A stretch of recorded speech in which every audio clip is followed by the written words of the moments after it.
Hello friends, आइए देखते हैं कुछ इंपॉर्टेंट एमसीक्यू क्वेश्चन जो कि इतिहास 203 का जो आपका पेपर है आज, उसके लिए बेहद महत्वपूर्ण होगा। अगर आप ये पूरा वीडियो देखते हैं तो मैक्सिमम आधा क्वेश्चन तो आपका वैसे ही हो जाएगा, 20-25 क्वेश्चन। ठीक है, तो इस वीडियो में पूरा बने रहिएगा। अच्छा लगे तो लाइक कीजिएगा और चैनल पर नए हैं तो चैनल को सब्सक्राइब कर लीजिएगा। चलिए देखते हैं।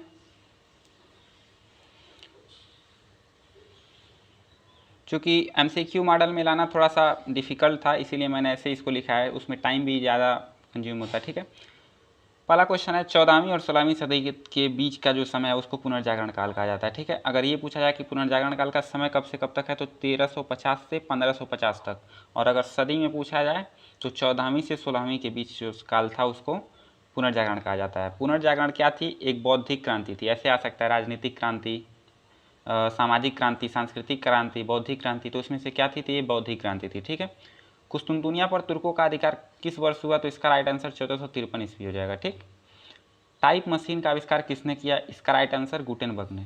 टाइप मशीन जो कि जिससे चीज़ें लिखी जाती हैं, किताबें लिखी जाती हैं, टाइप मशीन सर्वप्रथम किसने आविष्कार किया? इसका गुटेनबर्ग ने। पुनर्जागरण का प्रारंभ कहाँ से होता है? तो इटली के फ्लोरेंस नगर से। ये आपसे क्वेश्चन में पूछा सकता है। रोजर बेकन की एक पुस्तक है आपस मेयस। आपस का मतलब होता है आपसी मेलजोल, तो इसकी वजह से पुनर्जागरण को जोर मिला था। तो रोजर बेकन की पुस्तक का नाम पूछा सकता है आयस मेयस।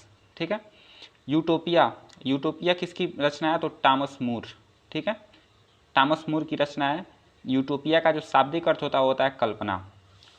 ये नेक्स्ट है, मानवतावाद का जनक किसको कहा जाता है? ये तो एकदम फिक्स से आना है। मानवतावाद का जनक पेट्रार्क को कहा जाता है। ठीक है, इतालवी कविता का जनक किसको कहते हैं? तो दांते को। इतालवी मतलब इटली में जो कविता का जन्मदाता है वो दांते को कहा जाता है। ठीक है, और इटली के कुछ और कविताकार हैं, जैसे कवि हैं, दांते हो गए, बुकासिए हो गए, पेट्रार्क हो गए, सब इटली के हैं।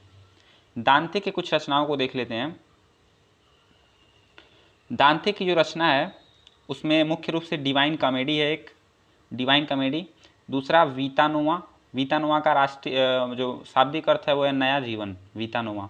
और तीसरा द मोनार्किया। ये तीनों आपको याद रखना है, डिवाइन कॉमेडी, वीतानोआ और द मोनार्किया। दांते की रचना है ये। ठीक है, इतालवी गद्य का जनक, चूँकि इतालवी कविता का जनक तो हमने आपको बता दिया, ठीक है, कि वो दांते था, लेकिन इतालवी गद्य का जो जनक था वो बुकासिए है। बुकासिए कौन है? बुकासिए डेकेमेरान एक पुस्तक है, उसका लेखक बुकासिए था। ठीक है, ये दांते का ही जो शिष्य था। जीनियोलॉजी ऑफ द गॉड, इसकी दो पुस्तक का नाम आपको याद रखना है, जीनियोलॉजी ऑफ द गॉड और डेकेमेरान। नेक्स्ट देखते हैं मॉन्टेन कौन था? ये इसको प्रथम आधुनिक व्यक्ति का संज्ञा दी जाती है। ठीक है, मॉन्टेन को तो ऐसे पूछा जाता है कि प्रथम आधुनिक व्यक्ति कौन था? तो मॉन्टेन था। विलियम शेक्सपियर का नाम आपने सुना होगा, नाटककार और कवि थे यूरोप के। इनकी मुख्य कविताओं जो मुख्य नाटक थे उनके नाम पूछे जा सकते हैं। यहाँ पे आप एक चीज़ ध्यान दीजिएगा, नाटक अगर पूछेगा तो ये चारों होगा। ठीक है, और कुछ अलग दे दे, ऐसे पूछ सकता है कि कौन सा उनकी कविता है और कविता का अलग से नाम दे दे। तो नाटक ये चार है, Merchant of Venice, Romeo Juliet, Hamlet और मैकबेथ। ये चार आपको याद रखना है, ये नाटक है। ठीक है, आगे देखते हैं अब। हालैंड वासी, ये जो एक लेखक हैं इरेस्मस। ठीक है, इरेस्मस जो कि हालैंड के थे, उन्होंने क्या किया था?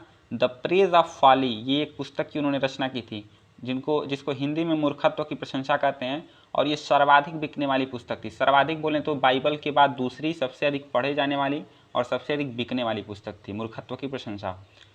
मैकियावेली जो कि प्रिंस के रचनाकार हैं, द प्रिंस के रचनाकार हैं, इनको राजनीतिक चिंतक थे ये, यूरोप का इनको चाणक्य कहा जाता है। ठीक है, मैकियावेली को। जिएतो कौन थे? तो जिएतो चित्रकला के जनक थे। ठीक है, जिएतो कौन है? चित्रकला के जनक।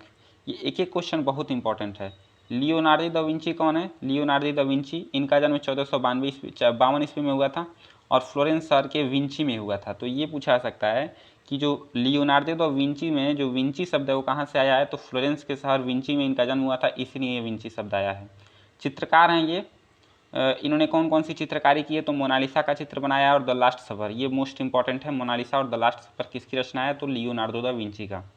Michael Angelo the last judgment, माइकल एंजेलो भी एक चित्रकार था जिसने द लास्ट जजमेंट नामक चित्र बनाया था। ठीक है, राफेल भी एक चित्रकार है जिसने मेडोना कौन थी?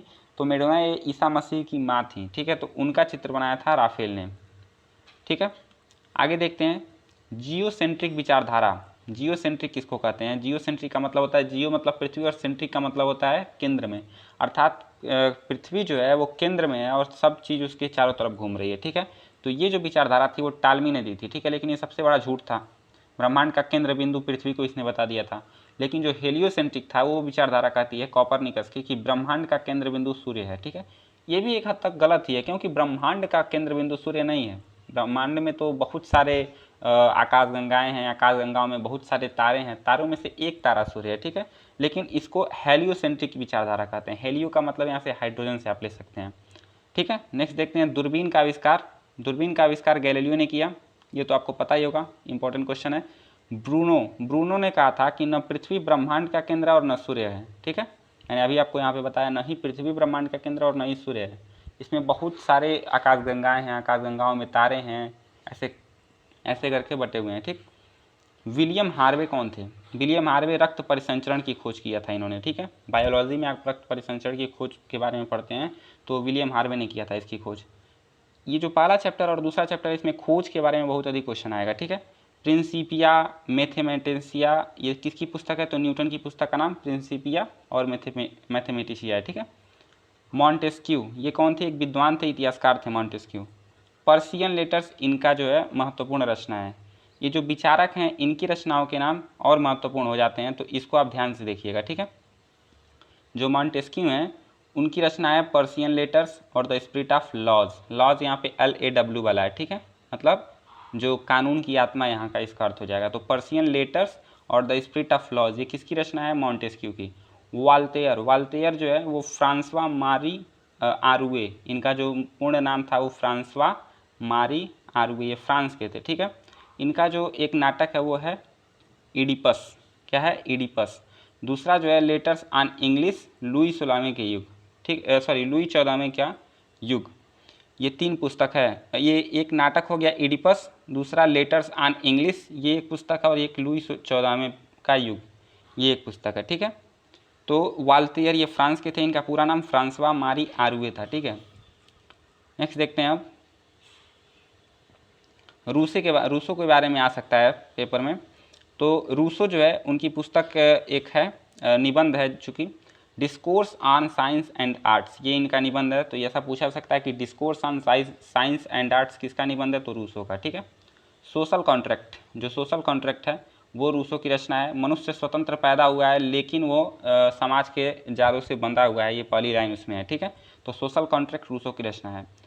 कोई मनुष्य इतना धनी नहीं होना चाहिए कि वह दूसरों को खरीद ले, और कोई मनुष्य इतना निर्धन नहीं होना चाहिए कि वो खुद को बेच दे, ठीक है। ये भी किसका वाक्य है? तो ये रूसो का वाक्य है। उसके बाद रॉबर्ट ओवेन ने समाजवाद नामक शब्द की जो है वो व्याख्या की थी, ठीक है। रॉबर्ट ओवेन ने, ये आपका ये इंपॉर्टेंट है, रॉबर्ट ओवेन ने सबसे पहले समाजवाद नामक शब्द का वो किया था। आगे देखते हैं अमेरिकी क्रांति से कुछ महत्वपूर्ण क्वेश्चन है। अमेरिकी क्रांति, ये तो आपको पता होगा, 13 उपनिवेश थे वहाँ पे। अमेरिका के उपनिवेशों में शैक्षिक क्षेत्र में सबसे समृद्ध जो था वो पेंसिल्वेनिया था, ठीक है। कॉमन सेंस नामक पुस्तक की रचना किसने की थी? तो टॉमस पेन ने की थी। कॉमन सेंस नामक पुस्तक की रचना टॉमस पेन ने की थी।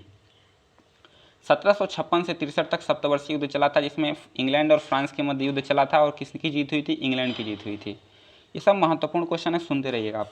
प्रतिनिधित्व नहीं तो कर नहीं है, किस क्रांति का नारा है? तो ये अमेरिका की क्रांति का नारा है, ठीक है। वहाँ का जो मुख्य जो क्रांतिकारी थे अमेरिका के वो कौन कौन से थे? तो इसमें कुछ महत्वपूर्ण नाम आते हैं, जैसे सैमुअल ओडम, जो बोस्टन टी पार्टी की घटना हुई थी उसका जो नेतृत्व करता था वो सैमुअल ओडम ही था, ठीक है। दूसरा जॉर्ज वाशिंगटन, जब स्वतंत्रता की घोषणा हो गई तो उसके बाद इसको जो है सेनापति घोषित कर दिया गया 4 जुलाई 1775 में। इसको जो है वो वाशिंगटन को सेनापति घोषित कर दिया गया, ठीक है। ग्रेनविले कौन था?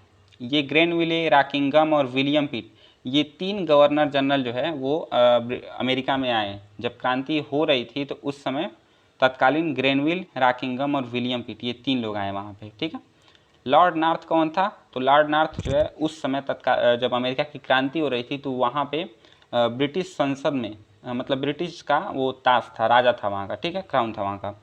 लॉर्ड नॉर्थ जिसने चाय संबंधी नीतियाँ लाई थी। तो चाय संबंधी नीति किसने लागू की थी? तो लॉर्ड नॉर्थ ने। जॉर्ज तृतीय कौन था? अमेरिका रिवॉल्यूशन के समय इंग्लैंड का PM जॉर्ज तृतीय था। PM जो है वो जॉर्ज तृतीय था। 1773 में बोस्टन टी पार्टी की घटना होती है, तो आपको पता होगा ये डेट 1773 आपको याद रखना है ईयर। 4 जुलाई 1776 को स्वतंत्रता का घोषणा होता है, ये भी आपको याद रखना है।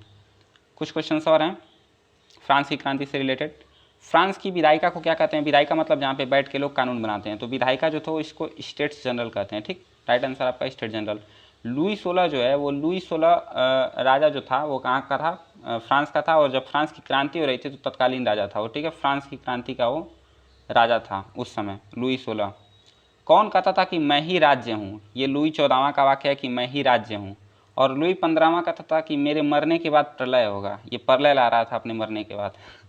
14 जुलाई 1789 ईस्वी को बास्तील के दुर्ग का पतन होता है, ठीक है। ये भी इंपॉर्टेंट क्वेश्चन है।